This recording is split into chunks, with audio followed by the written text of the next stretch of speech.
하시겠습니다. 빌립보서 2장 5절로 11절입니다. 너희 안에 이 마음을 품으라. 곧 그리스도 예수의 마음이니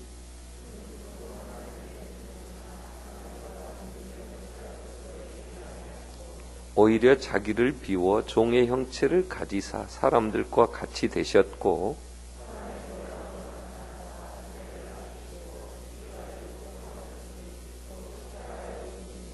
이러므로 하나님이 그를 지극히 높여 모든 이름 위에 뛰어난 이름을 주사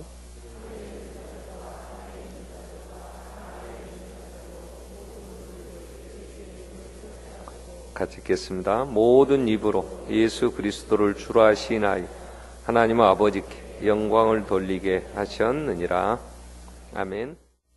좋으신 아버지 감사합니다. 우리 이제 담당해 주신 주님 진심으로 감사합니다. 아버지라 부를 수 있게 해주신 대속해 주셔서 소망을 갖게 하시며 힘들 때에도 외롭고 지쳐있을 때에도 새롭고 산 길 되주셔서 아버지를 부르게 하시고 또 힘을 주시며 일어나 걸을 수 있도록 은혜 주시는 걸 감사합니다. 빛이 되주신 주여, 정말 혼탁하고 어두운 때에 우리가 가야 할 길들을 밝게 비춰주시며 생명의 길 걷게 하심을 진심으로 감사합니다. 주님 안에 감사하며 찬양하는 식구들 힘 주셔서 주님 친구 되주시며 늘 위로하시고 또 기도의 제목들 응답하셔서 가정에 기쁨 있게 하시고 후손들이 복되게 하여 주시옵소서. 지금까지의 삶보다도 이후의 노년의 삶이 더욱 복되어 많은 사람들에게 하나님의 아름다우심을 또 많은 사람들을 위로하며 격려하며 아름답게 세우는 삶이 되게 하여 주시옵소서. 찬양하는 찬양처럼 늘 주님 안에서 쉼을 얻고 마음의 위로를 받는 복된 삶을 살게 해주시며 이 밤 또 불러주신 식구들 함께 하여 주셔서 말씀 앞에 한 번 더 우리 서기로 원하며 기도하게 하셨는데 우리의 현재 상황들을 잘 분별하며 말씀 따라서 행할 수 있게 하여 주시옵소서. 또 귀한 물질 드릴 수 있도록 은혜 주셨는데 태국 선교하는 일에 그 모든 또 건축하는 일들이 잘 마무리되어질 수 있도록 섭리하시고 드린 손길들이 복되게 하시며 삶의 현장에서도 더 많은 이들을 부욕케 하는 손길들 되게 하여 주시옵소서. 또 말씀 충만케 하여 주시옵소서. 예수님의 이름으로 기도드리옵나이다. 아멘. 이제 우리 최임곤 목사님 전주 신일교에 심호하고 계시는데요. 전주에서 가장 영향력을 이제 미치는 이제 교회 또 목사님 오셔서 제가 인품이 워낙 좋으셔서 늘 존경하고 정말 사랑하고 늘 배우고 그런데 오늘 목사님 오셔서 말씀 전해 주시게 됐습니다. 감사합니다. 나오셔서 전해 주시겠습니다.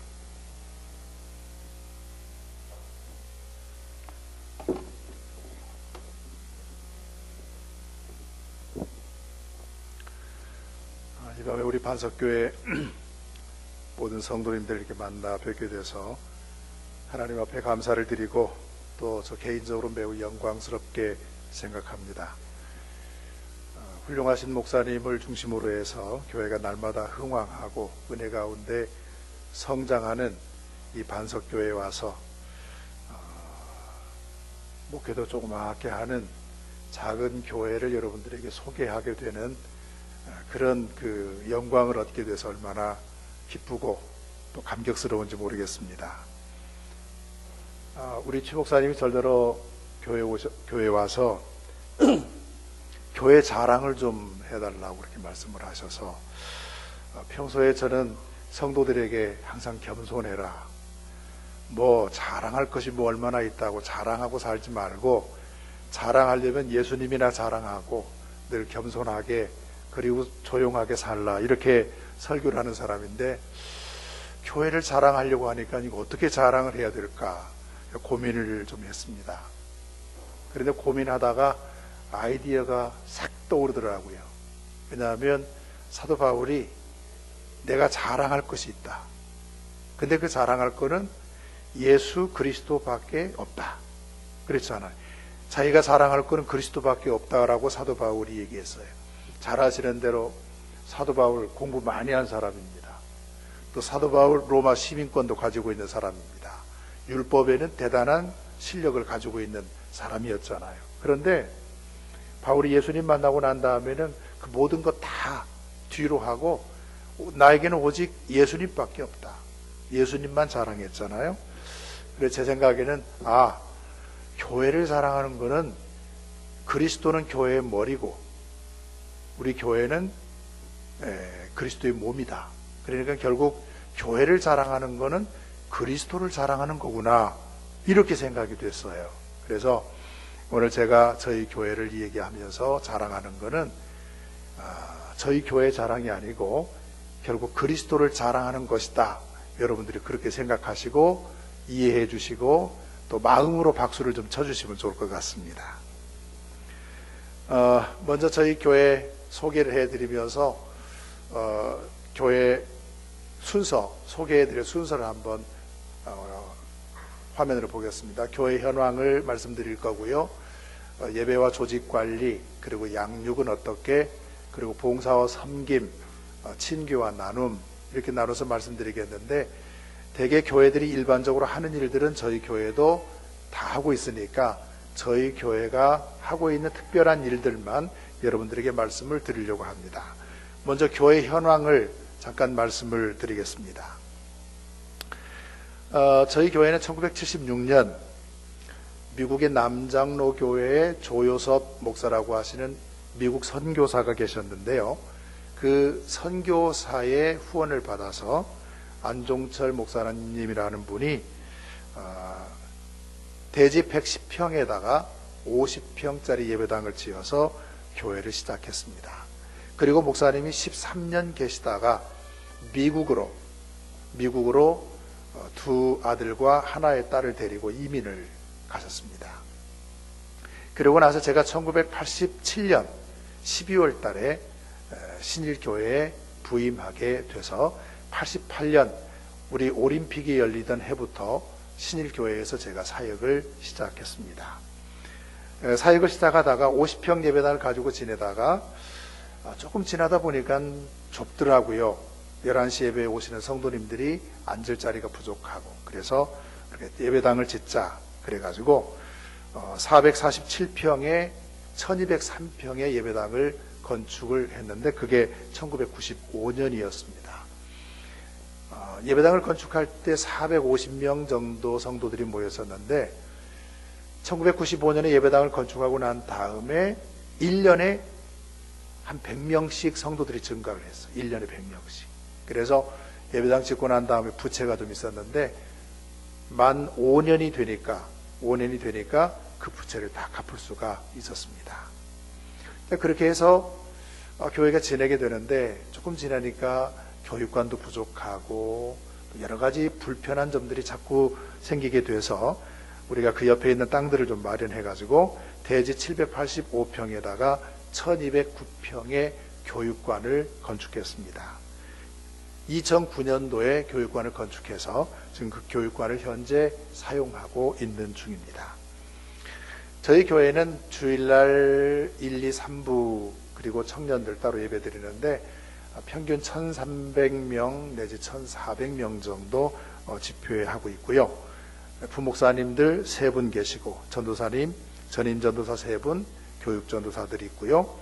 그 다음에 현재 시무장로는 14명, 그리고 지난주에 장로 피택 선거를 했는데 6명 피택을 했습니다. 그러니까 6명이 임직을 하고 나면은 20명이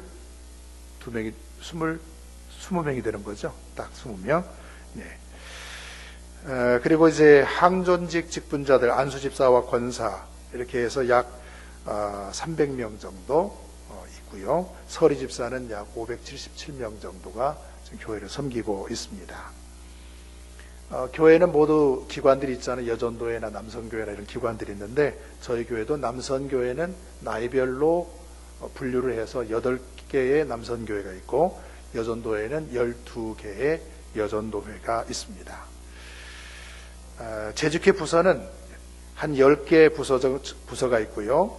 그리고 부서 아래 위원회가 32개가 있고요. 그리고 4개의 특별위원회가 있고요. 그리고 구역 조직은 2개의 교구로, 크게 2개 교구로 나누고 그 교구 안에 17교구가 있고 73개의 구역이 있습니다. 이렇게 교회 현황을 여러분들에게 잠깐 말씀을 드리게 되겠고요. 저희 교회 목표가 있습니다. 저희 교회 목표는 아까 우리가 성경에서 보았던 대로 빌립보 2장 5절 너희 안에 이 마음을 품으라 곧 그리스도 예수의 마음이니 라고 하는 이 말씀을 저는 제가 섬기는 교회의 목표 비전으로 삼았습니다. 우리 생각할 때 모든 성도들이 그 마음에 예수의 마음을 품었으면 좋겠다. 예수님의 마음. 그 예수님의 마음은 어떤 마음일까요? 낮아지는 마음이잖아요. 하나님과 동등됨을 취할 것으로 여기지 아니하고 자기를 낮추어서 종의 모습으로, 인간의 모습으로 이 세상에 오신 이 낮아지신 모습. 또 예수님의 마음은 어떤 마음이에요? 하나님의 뜻에, 하나님의 말씀에 전적으로 순종하는 마음이에요. 하나님이 너 세상에 내려가라. 그러면 내려가신 거예요. 하나님이 인간의 죄를 대신해서 십자가를 져라. 그게 고통이고 그게 아픔이고 그게 큰 희생인 줄 알지만 이 방법 외에는 인간을 구원할 길이 없다. 십자가를 져라. 이 말씀에 예수님이 순종하십니다. 조금 빛나는 얘기인지 모르겠습니다만 우리가 구원에 대한 얘기를 한번 해보실까요? 여러분, 세상에 있는 모든 종교는요, 전부 인간이 어떻게 행동하느냐에 따라서 천당도 간다, 지옥도 간다, 그렇게 말해요. 그죠? 선을 행해야만 천당에 가고 악을 행하면 지옥에 간다. 선을 행해야 구원받고 의롭게 살아야 구원받는다. 그래서 인간의 행위를 많이 강조하는 게 세상의 모든 종교예요. 이슬람도 그런데요. 이슬람 사람들도요, 선행을 해야 천국에 간대요. 그래서 이슬람 교도들은요, 매일매일 하루가 끝나면 저울로 단대.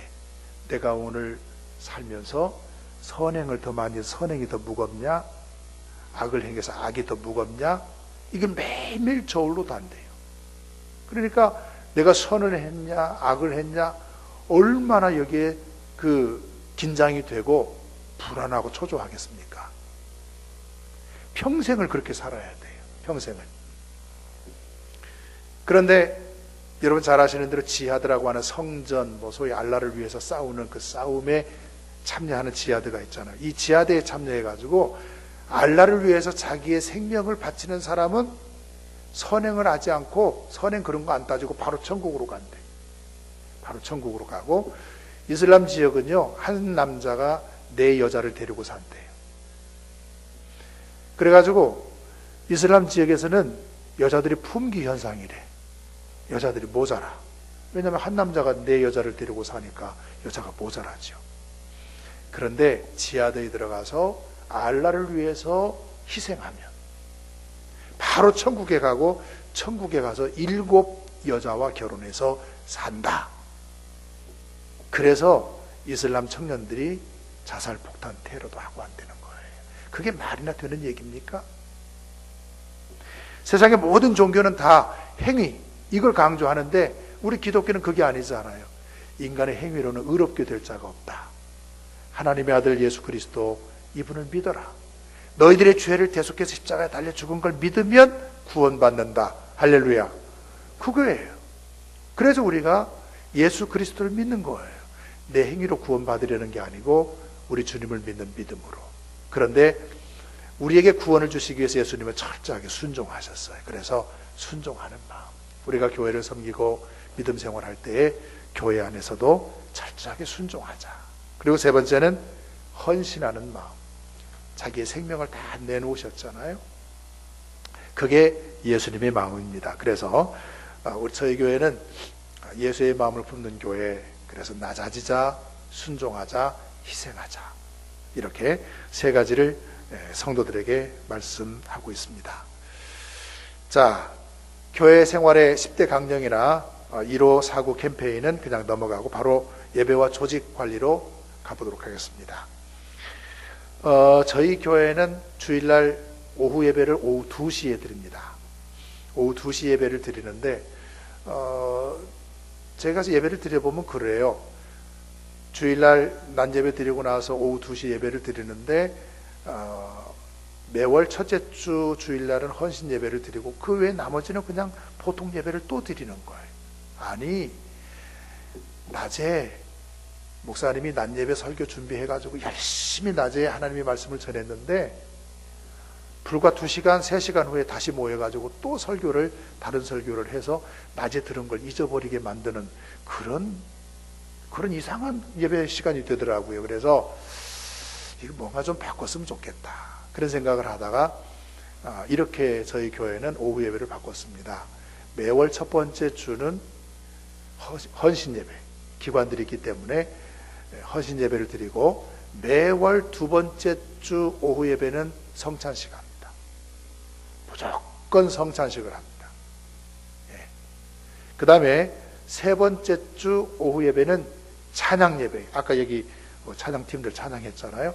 그냥 묵도합시다 그것도 없이 그냥 계속 찬양하다가 중간에 목사님이 나와서 한 5분 내지 10분 정도 간단하게 설교하고 다시 찬양하고 끝나는, 그래서 찬양 중심의 예배를 세 번째 주 오후 예배는 드립니다.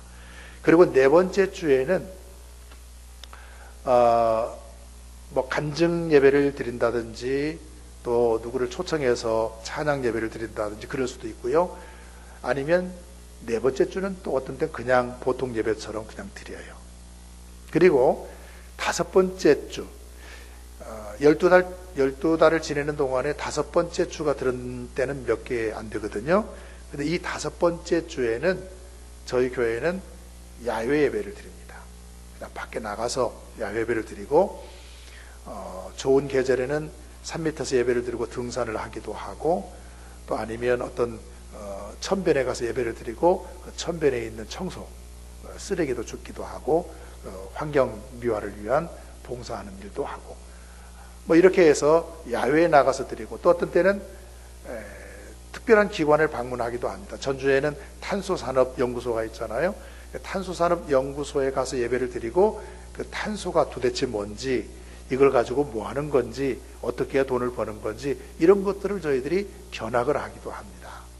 그래서 이 다섯 번째 주일의 오후 예배는 좀 이렇게 다양하게, 그리고 또 추운 날씨, 또 뜨거운 날씨에 다섯 번째 주에는 남성교회 전체가 모여서 따로 예배를 드리고 여성교회 전체가 따로 모여서 예배를 드리는 이런 식으로도 예배를 드립니다. 그래서 주일날 오후 예배를 조금 변화를 주어서 그렇게 드리는데 지금 25년 정도 계속 그렇게 드리고 있습니다. 그 다음에 저희 교회는 성김동산이라고 하는 사역을 하나 만들어서 했는데요. 여러분 트레스티아스 다녀오셨어요? 사랑의 동산 다녀오셨어요? 사랑의 동산 다녀오신 분 손 한번 들어보세요. 사랑의 동산. 트레스티아스. 예, 많이 다녀오셨잖아요. 여러분 거기 가시면 얼마나 사랑 많이 받습니까?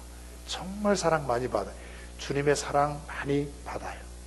그런데 돌아와서 어떻게 할 거냐? 교회에 돌아와서 사랑을 베풀어야 되잖아요. 모든 성도들에게 사랑을 베풀어야 돼요. 물론 베푸는데 또 한계가 있더라고요. 그래서 트레스티아스 다녀오신 분들을 중심으로 해서 성김동산위원회를 만들어 가지고 이 분들이 1년 동안 한 두 번 정도 안 믿는 분들을 초청해서 한 50명 정도 초청해 가지고 트레스티아스에서 하는 그 내용들을 몇 가지만 딱 모아서 한 4시간 내지 5시간 안에 진행하는. 그래서 새신자, 그 새신자는 아니죠. 그냥 안 믿는 분들 초청했으니까 그 초청해 오신 분들을 섬기는 그런 일들을 저희들이 했고요. 또 하나는 교회 안에 그 직분자들, 안수집사든지 권사든지 또 각 기관 임원들, 이런 사람들이 다 모여가지고 성김동산 위원들이 한 5시간 정도 트레스티아스에서 했던 거를 뽑아가지고 섬기는 그런 사역을 감당하는 것이 우리가 성김동산 위원회라고 하는 프로그램이 있었습니다. 그대로 진행하고 있는 중에 있고요. 그 다음에 사역의 효율성을 높이기 위해서, 모르겠어요. 다른 교회는 모르는데 다른 교회들은 제가 알기로는 교회 안에 뭐 부서들이 많이 있지 않습니까? 전도부, 또 교육부, 봉사부, 행사부, 친교부, 그리고 거기 장로님들이 친교부장, 행사부장, 선교부장 다 이렇게 있는데, 그리고 그 장로님들이 그 행사를 다 해요. 전도에 관계된 것들을 전부 주관해서 하시고, 또 선교부장은 선교에 관한 것들을 전부 다 주관해서 하시고, 행사부장은 행사부에 관한 모든 것들을 장로님 부장이 책임하에 다 이렇게 하는데, 저희 교회는 그 부서에다가 위원회를 따로 두었어요. 가령 봉사부 그러면 노인대학, 그러면 노인대학 위원회가 따로 있고, 또 장학위원회가 따로 있고, 또 사랑의 천상 운동위원회가 따로 있고, 그래서 그 위원회는 안수집사나 권사 분들이 위원장을 맡아서 실질적으로 일을 하도록 하고, 부장 되신 장로님은 그 부서가 해야 할 일을 제대로 하고 있는지, 그리고 일이 끝나고 나면 일을 잘했는지 보고를 받아서 당회에다 보고하도록 하는 그런 역할만 하게 됩니다. 그러니까 장로님 중심이 아니고 실제 일은 권사님과 안수집사님들, 위원장들이 그 일을 중심으로 하고 있다라는 얘기를 드리고 싶습니다. 또 하나 저희 교회는 조그마한 기도 액자를 하나 만들었어요. 플라스틱으로 이렇게 세워놓을 수 있는 조그마한 액자를 하나 만들어 놓고, 매월 그 속에 집어넣는 기도 제목을 우리가 유의물로 만들어 줍니다. 그래서 거기에 보면 전주 신일교회라고 딱 써 있고, 이렇게 조그맣게 서 있기 때문에 그 플라스틱으로 만든 걸 주면서 거실에 잘 보이는 곳에 놓으시고, 그리고 거기에 적혀 있는 기도문을 이렇게 눈으로 보시고 마음으로 기도해 주세요.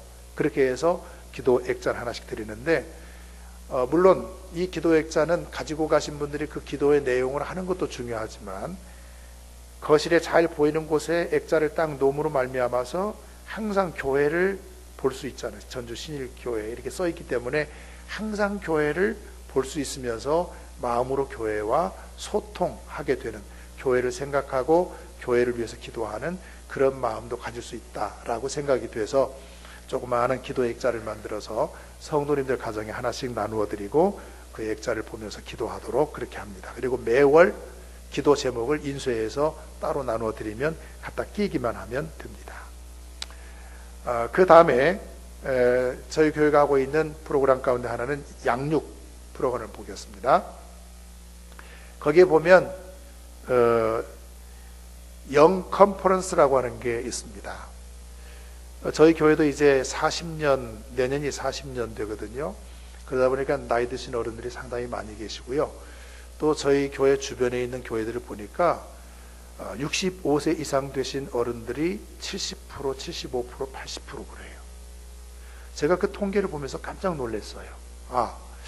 그러다간 우리 교회도 금세 나이 드신 어른들이 많아지겠구나, 그런 생각이 들고, 어떻게 하면 좀 젊은 분들이 교회로 오실 수 있도록 할 수 있을까 하는 생각을 하다가 우리가 영 컨퍼런스를 하자, 40세 미만의 성도님들을 대상으로 하는 1박 2일의 영성훈련, 1박 2일의 영성훈련, 이 1박 2일의 영성훈련을 통해서 이 젊은 분들이 신앙으로 재무장하고, 또 젊은 분들이 기도하고, 젊은 분들이 열심을 내서 전도하자 하는 그런 취지로 영 컨퍼런스를 저희들이 시작을 했습니다. 하다 보니까 매년 하는 게 참 힘들더라고요. 그래서 2년에 한 번씩 하자. 그래서 이제 2년에 한 번씩 저희들이 영 컨퍼런스를 하고 있는데요. 굉장히 좋아합니다. 굉장히 좋아하고 젊은 분들의 신앙 성장에 상당히 도움을 주고 있다, 그렇게 생각이 돼요. 한 번은 포항에서 어떤 대학에 조교수로 있었던 분인데, 이분이 전북대학의 공대 교수로 초빙을 받았어요. 굉장히 젊은 사람이에요. 근데 포항에서 결혼을 해가지고 거기서 아들을 하나 낳았어요. 전주로 이사를 와가지고 대학에서 아는 교수님이 우리 교회 옆에 있는 큰 교회에 장로님이신데 자기네 교회로 가보자. 그래서 처음에 전주 이사 와가지고 그 교회를 가보셨어요. 그리고 그 다음 주에 또 저희 교회 장로님 한 분이 공대 교수님이 계시거든요. 그러니까 이제 이분에게 이번 주에는 우리 교회 한번 가보자. 그래서 저희 교회로 그분들을 데리고 왔어요. 이분이 2개 교회를 딱 다녀온 다음에 어떤 결정을 했는가 하니 저희 교회를 다니겠다. 그 물었죠. 왜 우리 교회를 선택했습니까? 그랬더니 여기에 젊은 사람들이 더 있다고. 그리고 어린아이들이 이 교회에 있고, 지난주에 갔던 교회는 어린아이들이 통 없었다. 거기는 65세 되신 분들이 한 80% 정도 돼요. 그러니까 어린아이는 참 많지가 않겠죠. 그래서 교회가 젊다는 이유로 젊은 교인 저희 교회 오셨어요. 그런데 처음에 올 때는 부부가 아들 하나 데리고 왔는데요. 조금 지나니까 서울에 사시던 그 교수님의 아버지, 어머니, 여동생 이 3 가족이 전주로 오셔서 이사 와가지고 우리 교회 나오셨잖아요. 그래도 수가 몇 명이에요? 6명으로 늘어나고. 그래서 젊다고 하는 게 정말 좋은 일이다, 그런 생각을 했습니다. 그래서 영 컨퍼런스가 저희 교회에 상당히 도움이 됐고요. 저희 교회는 도서실을, 조그마한 도서실을 운영을 합니다. 이 도서실 이름을 리브로라고 그렇게 이름을 붙였는데, 살인문고에 정식으로 등록이 돼가지고 시에서 때로는 그 도서비도 지원을 받고, 저희 교회에서는 매월 30만 원씩 줍니다. 그래서 매월 나오는 신간을 구입하도록 30만 원씩 주면 도서실 관리하는 사람들이 책을 구입해가지고 잘 정리해서 매일 아침 10시 반에 문을 열어서 저녁 5시까지 대출 업무도 하고 또 열람도 할 수 있도록 개방해서 사용하고 있는데, 많은 분들이, 지역분들도 사용하고 있고 또 우리 교인들도 사용하고 있는 그런 일을 하고 있습니다. 또 이 도서실을 운영할 뿐만 아니라 저자와의 만남이라고 하는 프로그램도 저희들이 한번 시도를 해보았습니다. 다시 말하면 우리 성도들이 독서하는 운동을 좀 하자. 예수 믿는 분들이 책을 좀 많이 읽었으면 좋겠다. 그럼 어떻게 하면 책을 좀 읽을 수 있도록 할 수 있을까? 그런 생각을 하다가 저자와의 만남이라고 하는 이런 프로그램을 통해서 책을 읽을 수 있도록 동기부여를 하자, 그런 생각을 가지고 시작한 일인데, 2009년도에 저희들이 시작을 했는데 여러분 쿠션이라는 책 읽어보셨습니까? 마음 쿠션의 비밀이라고 하는 그 조신영 씨라고 하는 분이 쓴 책인데, 그 책을 미리 우리가 구입해서 교인들에게 이제 팔아요. 읽을 사람들, 이 저자가 올 테니까 읽고 거기에 참여하자 해가지고 미리 팔으면 교인들이 사다가 읽고, 조신영 그 저자가 왔을 때 우리 교인들이 같이 앉아서 그분이 이 책을 쓰게 된 동기나 배경들을 설명하고, 우리 교인들이 책 읽고 질문이 있으면 거기서 질문도 하고, 그래서 서로 이렇게 대담하는 그런 시간들을 가졌습니다. 그리고 여러분 잘 아시는 대로 이무석 박사님 또 오셔서 저희들과 한번 대화하는 시간을 가졌고요. 또 얼마 전에는 그 넥스트 코리아라고 하는 책이 있습니다. 김택환 경기대 교수라고 하시는 분이 지은 책인데, 보셨어요? 넥스트 코리아. 넥스트 코리아, 다음의 한국. 보신 분 안 계세요? 한번 봐보세요. 책 참 좋습니다. 이분이 독일에서 10년간 공부하고 독일을 연구한 사람인데, 독일을 보면서 다음에 우리 한국은 저 독일 같은 그런 나라가 되면 좋겠다, 그런 나라로 갈 수 있다 라고 하는 어떤 비전을 제시하는 그런 내용들인데요, 굉장히 잘 썼습니다. 굉장히 잘 쓴 책이에요. 거기에 보면 그 독일은 어린아이들, 그 유아원, 유치원들 있잖아요. 유아원, 유치원에서 어린아이들을 이렇게 놀게 할 때 선생님이 반드시 3명씩 놀게 한대. 왜 3명씩 놀게 하냐? 경험으로 3명이 놀 때 아이들이 가장 잘 놀더라. 2명이 있으면 싸우더라. 4명이 있어도 싸우고. 그런데 3명씩 놀면 가장 잘 놀더라. 이게 독일 아동교육 연구에서 실험적으로 나타난 거예요. 그러면서 그런 얘기도 쓰고 했는데, 아마 여러분들이 보시면 참 공감 가는 내용도 많이 있고 또 우리가 희망을 가질 수 있는 내용들도 많이 담겨져 있습니다. 그래서 김택환 교수를 저희들이 또 초청해서 넥스트 코리아를 입고 저희들이 같이 대담을 했던 그런 일이 있었습니다. 금년에는 이제 저희들이 곧 12월 초에 하려고 그러는데 대통령의 연설 보좌관이었던 강원국 씨라고 하는 분이 계세요.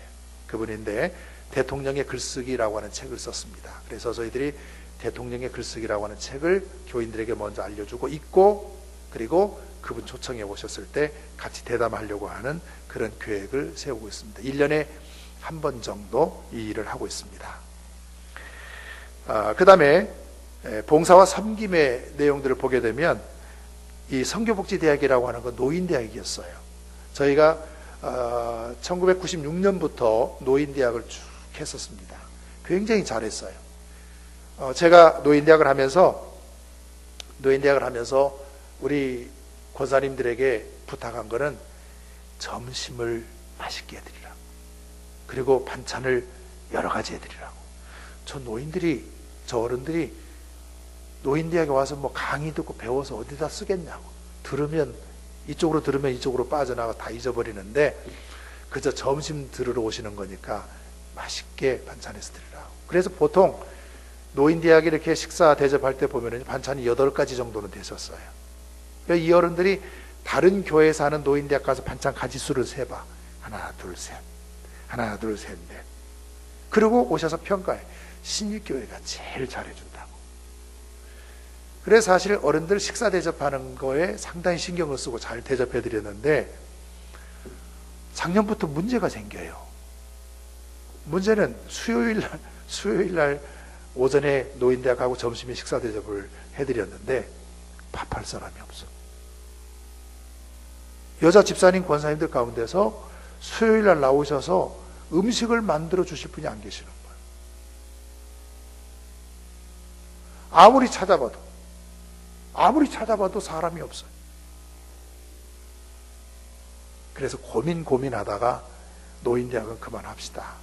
그리고 지금 그 일반 어른들 가시는 노인복지관 같은 데 가면 프로그램들도 좋고 거기 음식들이 또 다 나오고 하니까 어른들이 거기 가시도록 하고, 우리는 노인대학은 접고 그 대신 다른 거 합시다. 그래서 저희들이 2015년 금년부터는 노인대학을 접었습니다.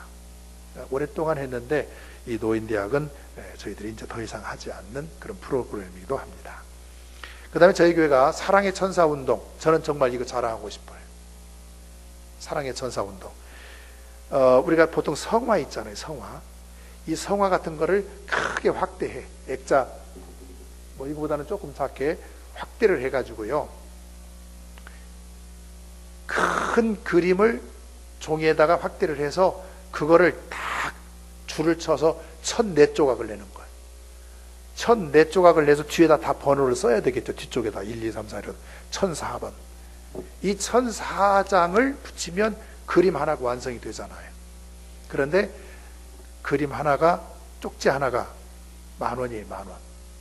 그래서 교회에다가 이렇게 간판 사랑의 전사운동 해놓고 옆에 그림 딱 시작하면은 누가 50,000원 내면 5장 붙이고, 그 옆에다가 이름 써주고, 또 누가 100,000원 내면 10장 붙이고 그 옆에다 이름 써주고, 이렇게 해서 1004조각이 다 붙여지면 그림 하나가 완성이 되면서 돈이 1,040,000원이 모아져요. 제가 목회를 하면서 보니까요, 교인들 가운데 그 몸이 아프셔가지고 병원에 수술을 받는다든지 치료를 받는다든지 할 때 비용이 상당히 많이 드시는 분이 계세요. 그런데 교회에서 세워진 예산, 뭐 구제비 이런 예산 가지고는 가령 암 수술하신 분에게 가서 20만 원, 30만 원 정도밖에 못 주어요. 예산은 많지 않기 때문에. 그런데 사랑의 천사 운동 이거를 하면서 교인들이 여기에 참여해서 돈이 2,000만 원, 1,500만 원, 2,000만 원, 3,000만 원 이렇게 있으니까 가령 가정이 어려운데 암에 걸려서 수술을 하셨다. 그러면 저희들이 이제 관계된 분들, 교육자들하고 같이 한 200만 원 딱 사랑의 천사 운동에서 받아가지고 가지고 가서 기도해드리고, 그리고 200만 원 딱 내놓고 이거 치료하는데 쓰시라. 얼마나 기분이 좋은지 몰라요. 그렇지 않으면 한 20만 원이나 30만 원 교회에서 주고 와야 되는데 200만 원, 100만 원. 이거 쉽지 않거든요. 그래서 이 사랑의 천사 운동은 정말 우리 목회하는 저한테는 정말 너무너무 좋아요. 왜냐하면 목회자가 쓴다는 게 아니라 교회 안에 어려운 사람이라든지 교회 밖에 교인들이 와서 이 얘기를 해요. 어디 누가 사는데 너무너무 가난한데 몸이 아팠는데 돈이 얼마 드는데 이런 얘기하면 그러냐고. 사랑의 전사운동위원회에서 100만 원이든지 200만 원이든지 거기 전달하거든요. 그리고 병원, 예수병원이 이제 우리 통합측병원이기도 합니다만은 그 예수병원에게 연락을 해서 목사에게 병원에 입원해 있는 환자 가운데 아주 어려운 사람이 있으면 소개해 주라. 우리가 도와주겠다. 그래서 때로는 100만 원, 150만 원, 200만 원 이렇게 돕는 일도 있었습니다. 그래서 이 사랑의 천사 운동을 통해서 어려운 사람들을 조금 목직에 도울 수 있는 그런 일들을 저희들이 하고 있는데 현재 저희 교회는 그림을 20번 완성해 가고 있습니다. 20번째 완성해 가고 있습니다. 그러니까 돈으로 말하면 2억이 되는 거죠. 2억. 그 다음에 저희가 2009년도에 교육관을 건축했다고 그랬는데요. 이 ECM 센터라고 하는 이름을 지었습니다. 교육관 이름을 ECM 센터라고 그랬는데 E는 뭐냐? Education, C는 Culture, 그 다음에 M은 Mission. 그래서 교육, 또 문화, 그리고 선교 이 세 가지를 수행하는 건물이다. 그렇게 해서 ECM 센터라고 이름을 지어서 저희들이 사용하고 있는데요. 거기에 교육관, 아이들 교육실이 다 들어갔고요. 한 100평 정도 되는 실내 체육관을 하나 만들어서 거기에서 배드민턴, 탁구, 그리고 그 외에 다른 어떤 운동 같은 것들을 할 수 있도록 그렇게 하고 있습니다. 그리고 그 건물에 저희들이 카페 하나 만들었어요. 시엘로라고 하는 카페를 만들었는데 이 시엘로라고 하는 이름은 스페인 말로 천국, 하늘이라는 뜻입니다. 그래서 제가 그 건물을 짓고 나서 카페 이름을 어떻게 지을까 고민하고 있다가 사실은 교회 공모를 한번 했습니다. 공모를 했는데 들어온 이름들을 보니까 별로 마음에 안 들어요. 그런데 한 번은 낮에 집에서 쉬면서 KBS 클래식 음악을 듣고 있는데 그 음악 진행자하고 어떤 연주자가 나와서 대담을 하더라고요.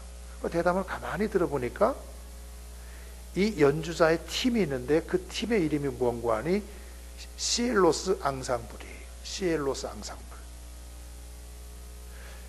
그러니까 사회자가 왜 당신들의 팀들을 시엘로스 앙상블이라고 했느냐 그렇게 물으니까 예, 시엘로라고 하는 말은 스페인 말로 하늘이라는 말인데 자기들이 연주하는 음악이 하늘에서 울려 내려오는 듯한 천상에서 쏟아지는 듯한 그런 음악이 되기를 원해서 시엘로스 앙상블이라고 그랬대요.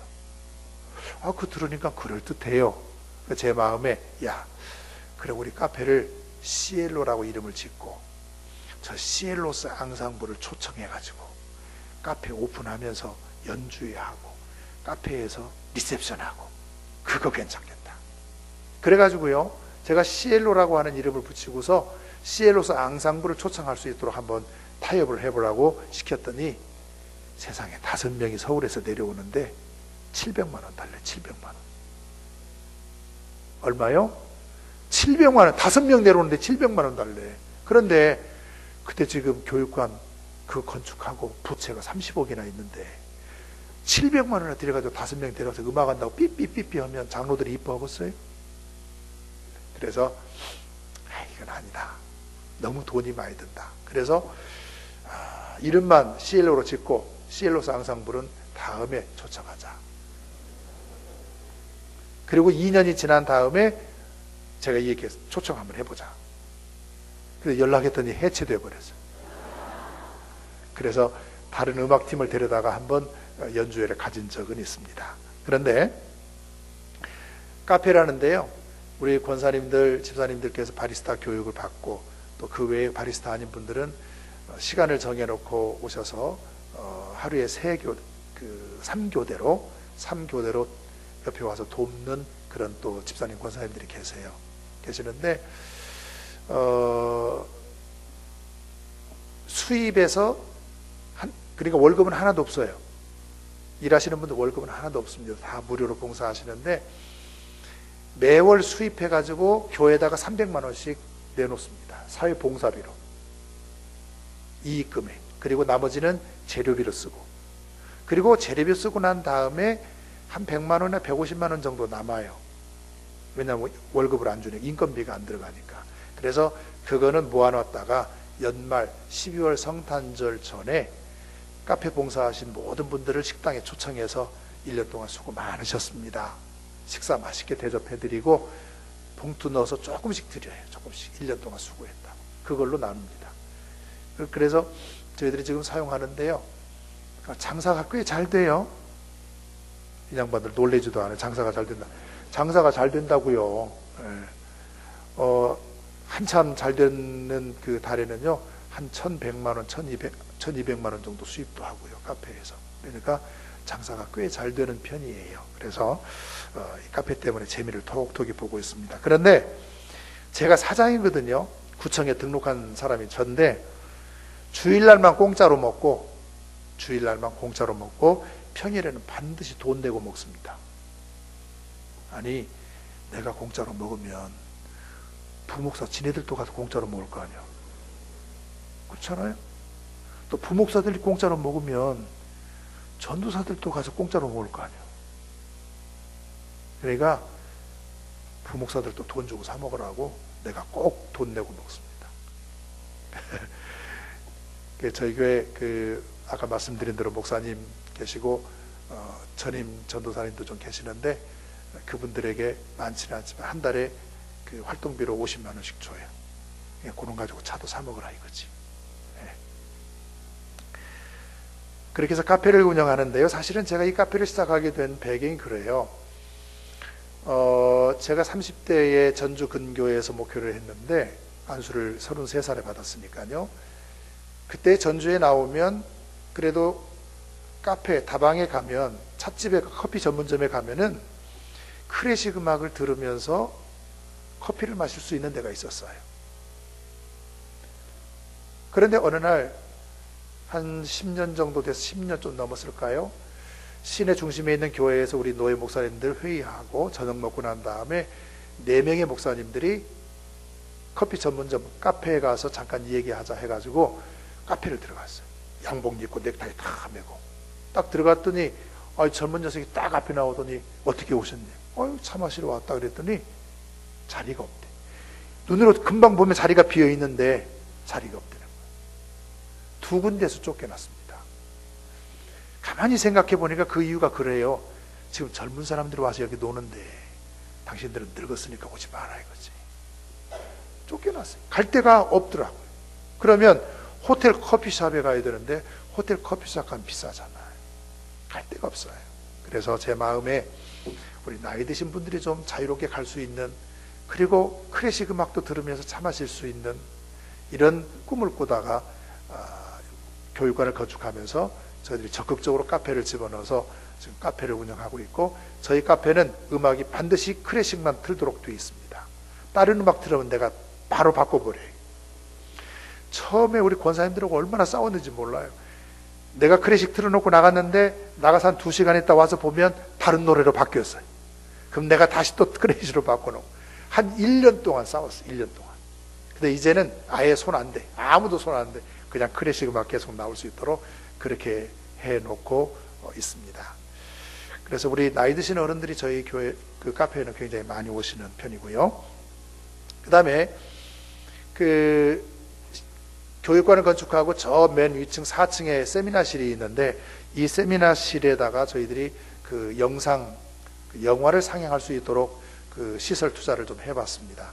마침 주변에 있는 교회가 어떤 극장을 샀는데 거기에 남아있는 스크린이 있어서 스크린 얻어오고, 그 속에 스피커가 있어서 스피커 얻어오고, 그리고 모자란 것만 우리가 사서 이제 보완해서 우리 기술자가 그걸 만들었는데 얼마나 멋진지 몰라요. 그럴듯해요. 아주 음향도 그럴듯하고. 그래서 거기에서 매주 목요일 오후 3시에 영화를 합니다. 지나간 영화, 옛날 영화. 그러면 지역의 어른들 한 100여 명이 오셔서 영화를 보십니다. 영화를 보시고 또 음향이 상당히 좋기 때문에 클래식 음악 감상도 가능하겠다 그렇게 판단을 해서 그 영화 상영하는 그 홀에서 매주 화요일 날 저녁 7시 반에 클래식 해설에 있는 클래식 음악 감상을 합니다.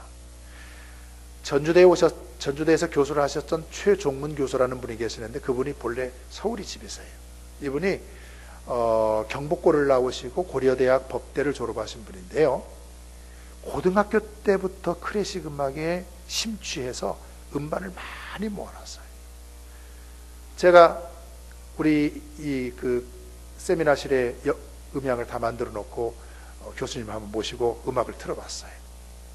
교수님, 여기에서 클래식 해설이 있는 음악 감상하고 싶은데 가능하겠습니까? 그랬더니 너무 좋대. 너무 좋대. 그래서 그분하고 지금 하는데요. 놀라운 거는요. 지금 벌써 1년, 2년 가까이 돼 가요. 매주 화요일 날 한 거에. 이분이 가지고 있는 이 DVD, 영상과 함께 음악을 들어야 되잖아요. 이 DVD가요. 굉장히 많아요. 끊임없이 나오는 거예요. 끊임없이 지금 계속. 매주 가지고 와요. 매주. 그래서 저희들이 지금 해설이 있는 클래식 음악 감상을 매우 잘하고 있습니다. 다음 주가 17일인데 서울에서 자기네 교회에도 음향을 잘 만들어 놨다. 그런데 여기서 음악 감상을 한다고 그러니까 자기네 교회에서도 한번 해보고 싶다고 그래가지고 서울에서 2분 목사님이 내려오십니다. 다음 주에 와서 우리 진행하는 거 보고 교수님 만나서 교수님하고 이 얘기 좀 하고 싶다. 그래서 이제 2분이 내려오신다고 그래요. 나중에 이제 어떻게 될는지 모르겠지만은 비록 전주에서 시작했지만 이게 서울까지 퍼져나갈 조짐을 보이고 있어요. 괜찮잖아요. 촌에서 서울로 올라가는 거니까 괜찮죠. 근데 여러분, 저는 그렇게 생각합니다. 이 클래식 음악 듣는 것 참 행복하다고 생각합니다. 기회가 되시면 종종 들어보세요. 그럼 참 행복해요. 이 클래식 음악이라고 하는 게 전부 다 우리 기독교를 배경으로 하고 있지 않습니까? 유럽 사람들이니까 거의 다. 그래서 신앙적인 배경들이 있기 때문에 우리가 들어도 전혀 거부감이 없고 오히려 마음이 편안해지고 행복해지는 그런 음악들입니다. 특별히 여러분 잘 아시는 대로 바흐 같은 분은 9살 때 어머니 죽고 10살 때 아버지 돌아가시고 형 밑에서 자랐어요. 형 밑에서. 그러다가서 나중에 성장해서 결혼했는데 결혼해서 자녀들을 낳고 잘 살았는데 13년 만에 본 부인이 세상을 떠나요. 13년 만에. 그리고 나중에 다시 재혼해서 자녀를 낳았는데 바흐가 총 자녀를 몇 명이나 낳았는고 하니 21명을 낳았어요. 놀래지도 않네.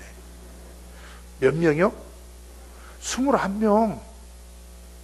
21명을 낳았는데 이 21명의 자녀 가운데 11명이 죽었대요. 11명. 옛날에는 참 어린아이들 많이 죽었잖아요. 11명이 죽었는데요. 이 바흐는요, 27년 동안 라이프치히에 있는 토마스 교회의 성가대 지휘자였어요. 성가대 지휘자였는데 매주마다 곡을 작곡해서 주일날이면 그 곡으로 하나님께 찬양을 올렸어요. 독일의 한 음악가가요, 바흐가 작곡한 음악을 번호를 쭉 붙여서 도대체 이분이 얼마만큼 곡을 작곡했는가를 조사를 해봤어요. 그랬더니 바흐가 평생 동안 작곡한 곡이 1079곡이에요.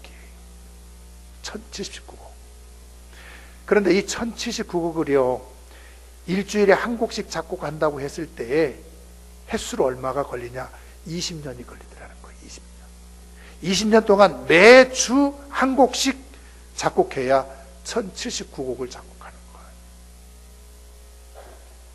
그런데 이 바하의 음악은요, 전부 그 바탕에 하나님 신앙이 깔려 있어요. 그래서 바하의 음악을 들으면 마음이 경건해집니다. 그런 말이 있어요. 맥이 빠지거든 베토벤의 음악을 들어라.